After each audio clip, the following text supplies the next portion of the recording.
Central do mercado, hora da gente falar de novelas do tamanho de umas já gigantescas. Temos reforço diretamente da redação do Esporte da Globo, lá em São Paulo. Pedro Rocha, amigo, boa noite para você, bem-vindo ao Sport TV News. Começamos com a novela principal, Felipe Luiz, no dia 28 ainda é técnico do Flamengo. A gente não sabe se no dia 1º de janeiro vai continuar. Tudo bem, amigo? Fala, Bené, tudo bem? Um abraço para você, para a Jéssica, para o Coutinho. Sempre um prazer falar com os amigos. É uma novela que tudo indica que vai ter um desfecho pelo menos até o dia 31, porque, como você disse, né? O contrato do Felipe com o Flamengo termina do dia 31 para o dia 1º, ou seja, tem mais 4 dias para o Flamengo resolver essa situação. Claro que pode ser resolvida depois, mas é um desejo de que o Felipe não fique livre no mercado nem um dia sequer.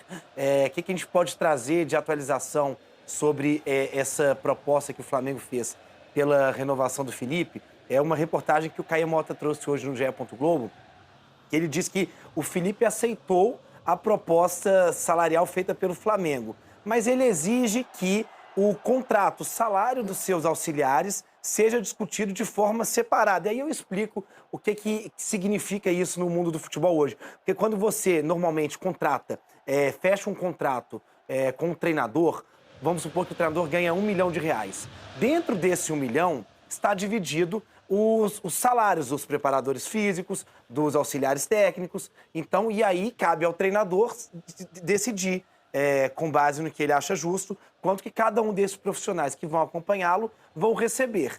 O que o Felipe quer? Que esse salário seja discutido individualmente dos seus auxiliares com o Flamengo. E o acordo fechado que ele tem com o Flamengo seja o salário do Felipe Luiz e não da comissão técnica. Então, tá nesse compasso de espera o que o Flamengo propôs. Como eu disse, o Felipe topou desde que seja para o treinador e não para a comissão técnica inteira, para o pacote inteiro. Do outro lado, o Flamengo já analisa o plano B, o C e D, caso essa negociação não tenha um desfecho positivo e o Felipe acabe saindo do Flamengo. Nomes como Arthur Jorge, que estava no Cruzeiro, Arthur Jorge, campeão da Libertadores com o Botafogo em 2024, está no futebol árabe hoje, é um nome muito querido por muita gente na diretoria do Flamengo. Agora sim, Leonardo Jardim, que saiu do Cruzeiro no final do Campeonato Brasileiro, também é um nome que está na mesa, assim como o Thiago Motta, brasileiro naturalizado italiano, saiu da Juventus há alguns meses. O Thiago Motta teria um problema que ele teve alguns atritos com o Danilo, quando os dois trabalhavam juntos na Juventus. É um nome que corre por fora. Eu diria que caso o Felipe Luiz não aceite, o principal seria o Arthur Jorge. Inclusive deu uma entrevista muito bacana no GE.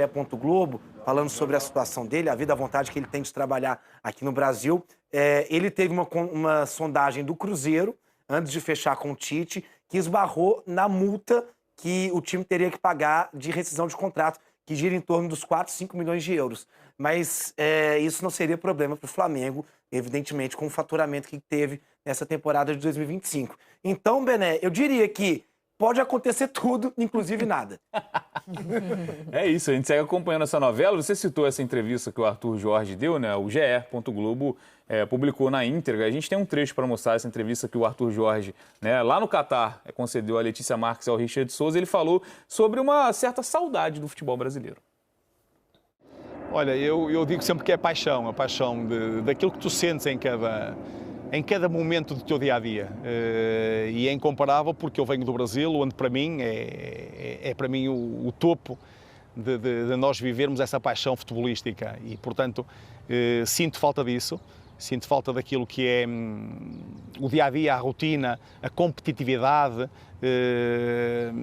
o termos essa envolvência do ganhar e perder de uma forma mais marcante, mais exigente, porque depois tudo o resto, aquilo que é condições e as estruturas nós temos todas cá, mas acho que a principal falta que eu tenho é a competitividade, que nós acabamos por aligeirar aqui em termos de campeonato ou em termos de qualquer outra competição.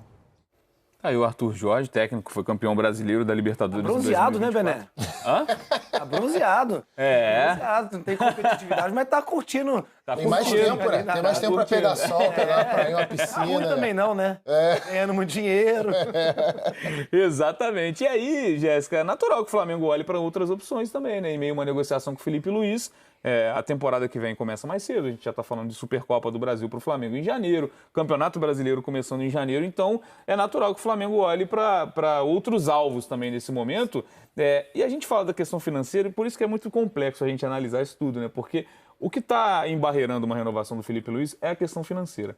Mas quando a gente olha para o Flamengo, olhando para o Arthur Jorge, as cifras também serão altíssimas. Você tem uma multa para pagar, para tirar ele lá do Catar, certamente um salário muito alto também, porque ele não vai... Uma comissão numerosa, a comissão Exatamente. dele tem 5 ou 6 profissionais. E foi uma questão financeira que fez o Arthur Jorge sair do Botafogo também. Foi um entrave ali numa negociação por um aumento salarial. É claro que o Flamengo tem que se precaver. Ele já tem que mapear treinadores e ter eles na manga. Se no dia 31 não tiver negociação, o Flamengo precisa de um novo técnico. E o Flamengo tem ambições super altas, super grandes para ir atrás. E esse treinador tem que estar pronto para isso. Claro que ele tem que olhar o mercado, só que ao mesmo tempo eu acho que ele tem que ter muita parcimônia nessa situação com o Felipe Luiz. Porque a maneira como está se desenrolando essa negociação, com tanta coisa que o Coutinho já mencionou sendo noticiada, de diversas fontes diferentes e as informações que não se encontram, tem acabado por vilanizar o Felipe Luiz, por tornar o Felipe Luiz um vilão nessa história toda. E calma lá, sabe? Eu sei que a gente está falando da paixão do torcedor, o torcedor se envolve de uma maneira passional com tudo isso que está acontecendo, porque está falando de um treinador que ele aprendeu, que é muito querido, né? Desde que jogador e como treinador também. E aí parece que que ele está traindo o Flamengo porque está negociando uma situação salarial, enfim, um contrato. Só que quando agentes do futebol sentam numa mesa para negociar, seja jogador, treinador, clube, enfim, todos os agentes, são muitos os detalhes que precisam ser percorridos. Esses detalhes fazem parte dessa negociação. Tem muita coisa, ele tem que contemplar a parte pessoal dele, ele pensa na família dele, ele pensa no salário, na comissão técnica. São muitas arestas a serem aparadas, talvez autonomia dentro do clube, talvez planejamento que o clube tem para o ano que vem, quem vai dar palavra. São muitas coisas. Então, às vezes as pessoas pegam uma frase e acabam vilanizando uma pessoa, um profissional que é muito importante para o Flamengo nesse momento. Tá com o nome na história do clube, sem dúvida alguma. Sem ninguém de nós saber exatamente o que está acontecendo nessa mesa de negociação. Então, na verdade, tem muita coisa na internet que brinca com essa paixão do torcedor. Brinca com a paixão, usa essa paixão para poder dar clique, para poder repercutir. E como eu falei antes, acaba muitas vezes colocando a imagem de um profissional que é talentosíssimo em xeque por conta disso. Então, assim, tem que ter calma, tem que ter muita calma. Pode ser que o Felipe não fique no Flamengo, pode ser que ele vá para fora, que ele não fique aqui, seria muito ruim para o Flamengo isso, mas é importante que o Flamengo olhe para essa situação com frieza, não com o estômago, não com a emoção, não com a passionalidade de torcedor. Precisa olhar para um grande profissional que é o Felipe, que trouxe muitos títulos importantes para o Flamengo nesse momento e que seria sim a melhor escolha para o Flamengo começar o ano dele, o ano que vem. Tem que ter calma nessa hora, porque o Felipe já mostrou tudo que a gente conhece dele nesse ano que a gente viu, né? Dele à frente do Flamengo, foi muita sinceridade nas entrevistas e muita honestidade na maneira de falar, né? Que eu falo na maneira de falar porque é a maneira que a gente conhece ele, né? Pelas entrevistas coletivas, assim, nunca apareceu um treinador, uma pessoa que tenta ludibriar o clube. Não acho que passa nada por isso. Então, tem que ter calma, porque as coisas às vezes podem se desenrolar. Amanhã fechou, né, acertou a negociação, a renovação e está tudo certo. Agora, se por acaso as coisas não caminharem bem, sim, o Flamengo tem que ter outros nomes na manga para virem e servirem o clube. Agora, Arthur Jorge e Felipe Luiz são dois treinadores de metodologias bem distintas e bem diferentes. Então, isso também acho que tem que estar na lista, assim. É difícil você encontrar um treinador com a mesma metodologia do Felipe. Acho que ele traz uma junção de ideias que foge de todos os outros treinadores. Por isso que é tão difícil de substituir esse treinador. Vamos ver como as coisas vão se desenrolar. É uma valorização que o Felipe busca, que ela é justa e ela é até óbvia, né? Você pega o Felipe Luiz subindo para o time profissional do Flamengo em 2024, tem toda essa temporada onde ele conquista 4 títulos, né? Enfim, tem o Intercontinental também com as conquistas de cada fase. E era óbvio que ele iria buscar uma valorização financeira. Isso faz parte, né, Coutinho, do futebol. Ele se colocou como principal treinador do futebol brasileiro em 2025. Ele fez uma coisa que é raríssimo da gente ver, de conquistar quase, né, todos os títulos que ele já disputou, porque ele também conquistou a Copa do Brasil em 2024. Então é algo natural que ele busca essa valorização. Ele merece. O próprio movimento que ele fez de colocar o Jorge Mendes como agente dele, que é um cara que está habituado a fechar grandes contratos no futebol internacional, também vai nesse sentido. Ele tem uma noção muito apurada de salário de treinadores mundo afora, patamar salarial. Mas também, se o Flamengo não tiver o interesse de aceitar as condições, cabe ao Flamengo também não renovar. E aí eu acho que tem que ter um limite para isso. A gente está no dia 28 de dezembro, né? Deixa eu ver se é isso mesmo, 28 de dezembro. Daqui a um mês começa o Campeonato Brasileiro, gente. Tá? O Campeonato Brasileiro começa em janeiro. O Flamengo vai se representar no início de janeiro, no início do próximo mês. Joga as primeiras rodadas do Campeonato Carioca com a equipe ali sub-20. Mas tem que se preparar pensando no Brasileirão. E assim, cara, não vai ter a hora que a bola rolar, não tem essa, demorou para renovar, é novo treinador. Tem que definir isso logo, para dar condição de trabalho, seja o Felipe, seja quem vai chegar. Acho que a gente já falou bastante aqui sobre a questão de negociação, as informações que a gente tem, né? Eu confio muito na apuração do Caio Mota, como o Pedro falou, assim, sempre muito bem informado, trazendo os detalhes ali. E assim, cara, se o problema for realmente o salário de um assistente, de um preparador físico, isso no universo Flamengo, financeiramente, é muito pouco, gente. É muito pouco. Se a gente projetar uma temporada inteira ou um mês, sabe, o Flamengo está pagando 5 vezes mais, que seria a diferença para um jogador que às vezes não é relacionado. Então, assim, se for realmente isso, se for só isso, aí é muita vaidade, de um lado ou de outro. Não dá para você deixar de renovar com uma comissão técnica como essa, com um trabalho como esse, em virtude disso. O Flamengo precisa ter essa continuidade. Estou contigo nessa. Agora, Pedro, falando até sobre mudanças no elenco, né? O Flamengo, né, tem que decidir o treinador até para saber quem chega, quem sai, porque o Flamengo tem, claro, uma contratação já muito próxima de ser concretizada com o Vitão, mas também tem gente de olho em jogadores do Flamengo. Então, um acerto com uma renovação ou com um novo treinador também ajuda o Flamengo a se planejar para 2026. Aí eu estou falando do Grêmio, que tem interesse no Everton Araújo.